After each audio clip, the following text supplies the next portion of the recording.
Assalamualaikum warahmatullahi wabarakatuh. Kita kembali pada mata kuliah Medan Elektromagnetik. Kali ini kita akan membahas tentang syarat batas. Syarat batas ini maksudnya adalah perbatasan antara dua media yang berbeda.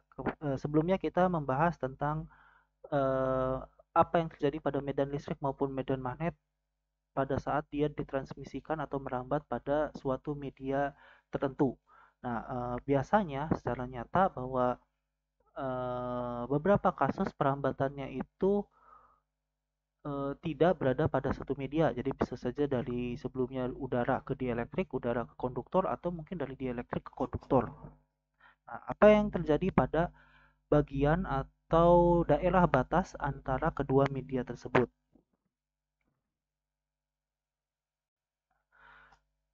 Misalnya ini kondisi pada perbatasan untuk medan listrik.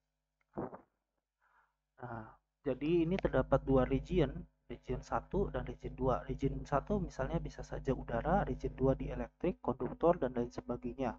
Atau region satu kebalikannya bisa, atau region satu di elektrik, region 2 konduktor, dan lain sebagainya. Pokoknya antara region satu dan region 2 memiliki suatu perbedaan media. Dengan di sini permitivitasnya pun berbeda antara region satu dengan region 2. Misalnya di sini ada suatu permukaan, anggap aja permukaan region 2, dan di sini adalah vektor normal dari permukaan tersebut. Maka kita bisa melihat dengan menggunakan silinder yang terjadi pada region 2 ini akibat berbatasan dengan region satu. Jadi di sini adalah D2, di sini adalah D1. Nah, ini artinya medan listrik mengarah dari D2 ke arah D1. D2 ini D2 yang dinormalkan atau yang searah dengan vektor normal keluar ke D1 yang searah dengan vektor normal.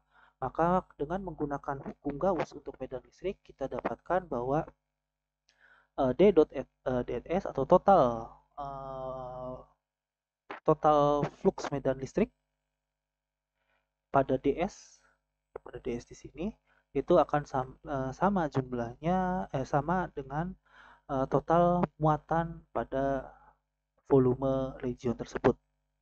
Oke, jadi kalau kita masukkan di sini D-nya itu uh, dengan asumsi bahwa kita menggunakan silinder, artinya sini koordinat silinder, maka D1N delta S dikurangi D2N delta S.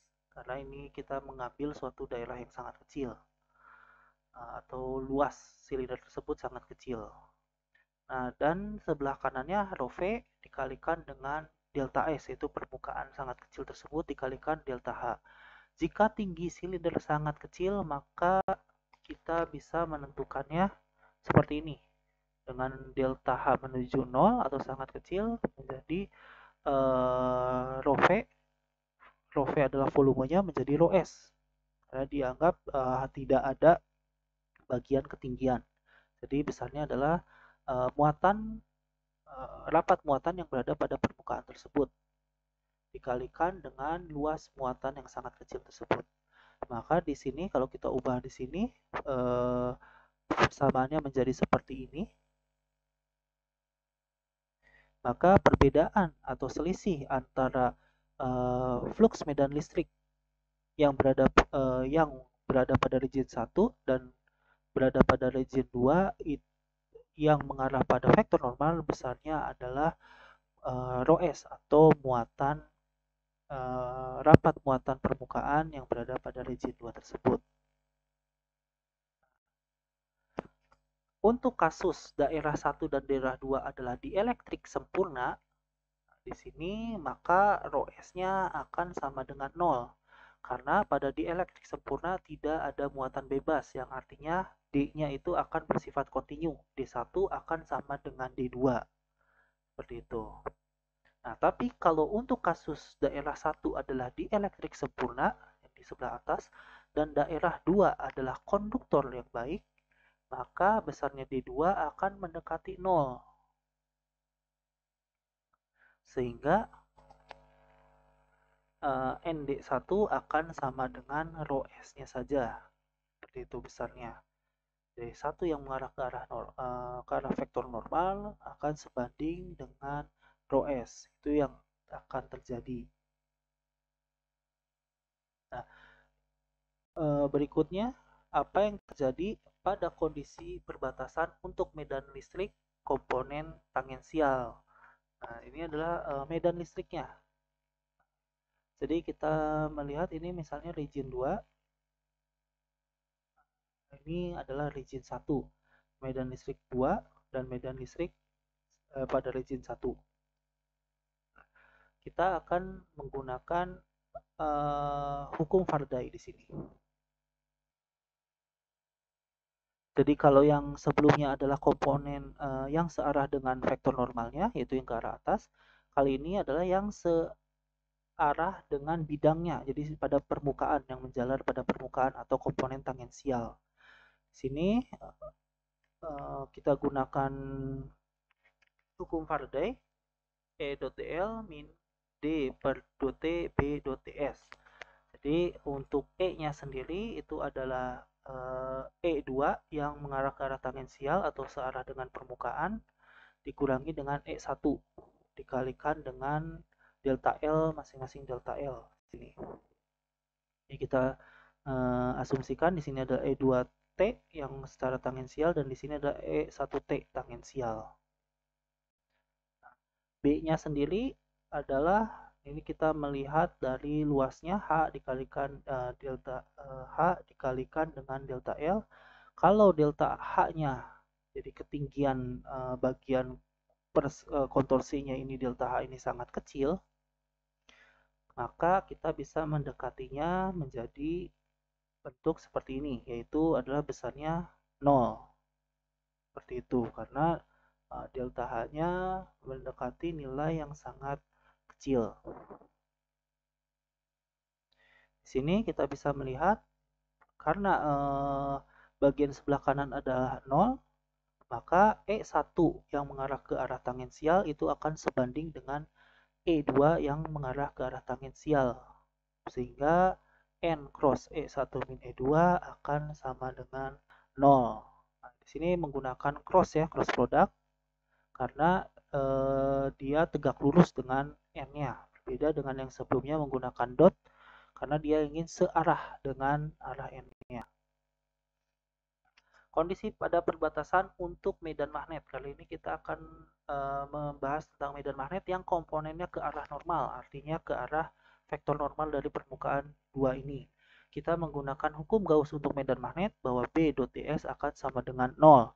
Nah, B-nya ini adalah seperti yang tadi adalah selisih dari B1N dengan B2N. Sehingga kita bisa menyatakan bahwa B1 komponen normal itu akan sebanding dengan B2 komponen normal atau N dot B1 min B2 akan sama dengan 0. Nah, berikutnya untuk medan magnet pada komponen tangensial atau yang searah dengan permukaannya, paralel dengan permukaannya, maka kita gunakan hukum Ampere. Nah, sini kita bisa melihat kita gunakan suatu permukaan yang lebarnya delta L dan tingginya adalah delta H seperti ini. Nah, maka tangensialnya ini adalah yang mengarah dalam hal ini karena medan H-nya adalah ke arah sini. Nah, ini H2-nya pada region 2 dan ini adalah pada region 1, H yang mengarah ke arah tangensial ini. Oke. Berikutnya, maka H adalah J. H ini akan sebanding dengan J dan juga dengan D per dt. Di sini H1T dikurangi H2T, J.ds ditambah D per dt, D ditambah delta S. Di sini tidak ada sigma E ya, karena ini bukan konduktor. Jadi sigmanya atau konduktivitasnya sama dengan 0. Maka kita dapatkan bentuk seperti ini. Lanjut. Nah, jika delta H-nya mendekati 0, yang di sini, J-in, delta H, delta L, maka di sini J-nya itu akan menjadi rapat muatan pada permukaan. Jadi bukan pada volume lagi, pada permukaan, sepanjang delta L. Sehingga bisa kita nyatakan N cross H1 min H2 akan sama dengan JS, atau selisih antara H1T min H2T adalah JS yang berada pada region 2. Nah, ini jadi kita bisa melihat bahwa pada komponen tangensial terdapat perubahan medan magnet. Nah, beda kebalikannya dengan medan listrik. Pada komponen tangensial medan listrik justru tidak berubah, tapi pada komponen normalnya dia berubah. Pada medan magnet, pada komponen normalnya dia tidak berubah, tapi pada komponen tangensialnya dia berubah. Nah, sedangkan untuk kasusnya polarisasi, di sini kita melihat polarisasi dari region 2 dan polarisasi dari region 1, maka kita gunakan yang ini, yaitu bahwa total polarisasi akan sama dengan total rapat polarisasinya. Maka kalau kita gunakan cara yang sama, bahwa dengan